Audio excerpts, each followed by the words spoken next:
Européens, à la Bourse de Paris en particulier. Au moment où je vous parle, on est pratiquement au plus haut de la journée. On n'a fait qu'accélérer à la hausse depuis les annonces de la BCE. Et je le disais, donc l'euro qui s'affaiblit à 1,1714, moins 0,83%. Euro contre dollar. Pendant ce temps, la hausse est également au rendez-vous à Wall Street après le petit trou d'air d'hier. Plus 0,5 sur le Dow Jones, 23 445. On est stable sur le Nasdaq à 6 564 pour l'indice Nasdaq. On va en parler tout de suite avec Grégory Volokin qui est en duplex de New York, président de Mescart Financial Services.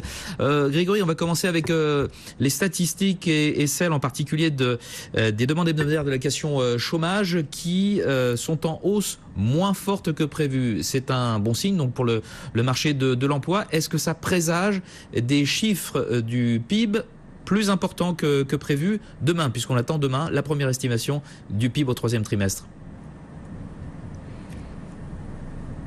Oui, c'est une bonne question, mais je dirais qu'en fait, dans le PIB, le secteur où on a le plus de visibilité vraiment, au niveau des chiffres à attendre, c'est l'emploi. Donc l'emploi aux États-Unis, c'est carrément du plein emploi. Donc s'il y a de l'incertitude demain par rapport au produit national brut, on attend quand même 2,6% de hausse sur le troisième trimestre. Ça sera dû à plusieurs facteurs, notamment, je dirais évidemment, l'effet des ouragans Irma et Harvey, qui a eu fin août et début septembre. Et puis alors d'autres facteurs, par exemple, comme on voit les chiffres ce matin de la balance du commerce extérieur, le déficit augmente un peu, ça c'est pas positif pour la croissance. Il y a les chiffres des inventaires, ils sont un peu moins forts que prévu, ça non plus c'est pas forcément très positif. Donc je dirais aujourd'hui les quelques petits signes qu'on a par rapport aux chiffres de demain ne vont pas vers un chiffre particulièrement fort. Mais il faut vraiment se méfier.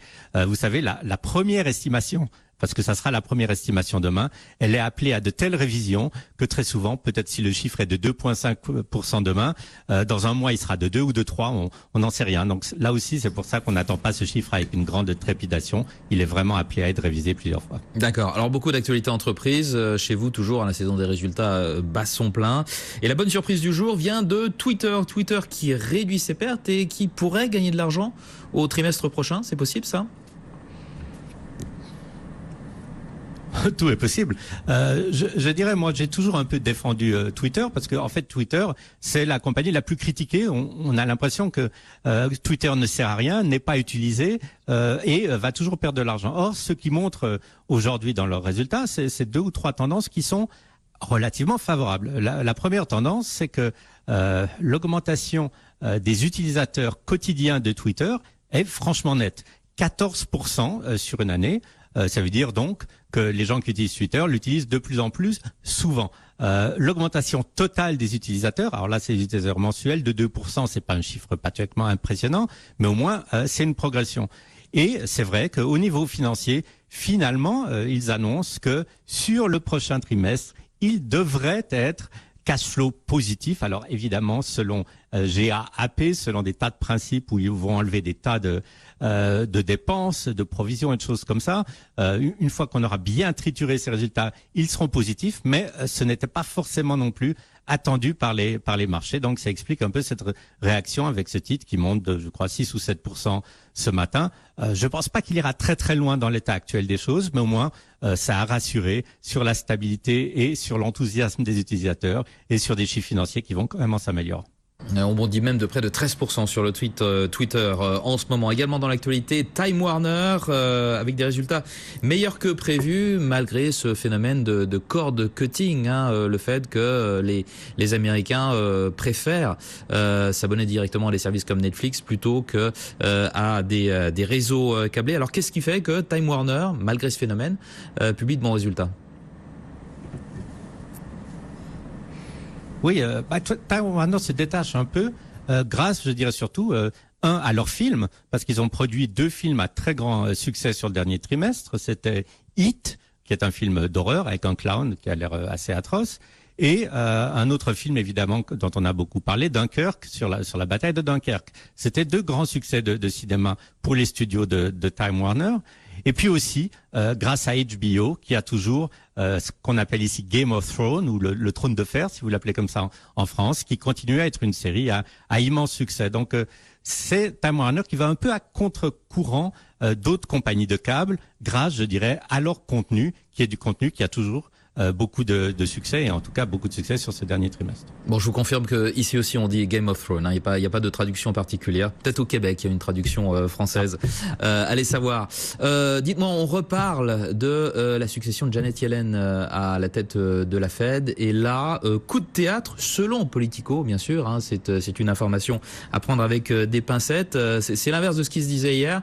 Yellen serait hors jeu, et donc elle ne serait pas la favorite, ce serait Powell avec Taylor comme numéro 2, ou l'inverse. Alors, qu'est-ce qui serait passé là? À mon avis, il se passe rien. Ce qui se passe, c'est que je pense que l'administration lance des tas de ballons d'essai pour essayer de voir quelles sont les réactions du marché ou de l'opinion publique à certaines annonces. Alors, on peut déjà dire aujourd'hui que s'il fallait croire Politico que Yellen est hors jeu, les marchés, ils ne sourcillent pas. Donc, si les marchés ne sourcillent pas, je vous dirais que franchement, c'est parce qu'ils ne croient pas à cette nouvelle de Politico. Pourquoi la prendre un peu avec des pincettes? Mais surtout pour une raison, c'est que Donald Trump nous a tellement habitués à changer d'avis quotidiennement, mais il le fait pratiquement exprès quand il s'agit de grandes décisions ou de nominations. Je dis ballon d'essai, il essaye peut-être un peu de tâter le pouls de l'opinion. On sait que par exemple les républicains sont vraiment pas très favorables à Yellen, mais on a vu aussi très souvent Trump vouloir embêter les congressmen républicains. Donc je dirais pour le moment le jeu reste ouvert avec ces trois candidats. Peut-être que Yellen n'est pas la favorite, peut-être que c'est Powell le favori. Toujours difficile à dire, et je dirais avant d'avoir une idée, il faudra vraiment attendre la déclaration de Trump. Il pourra changer encore beaucoup de fois d'avis.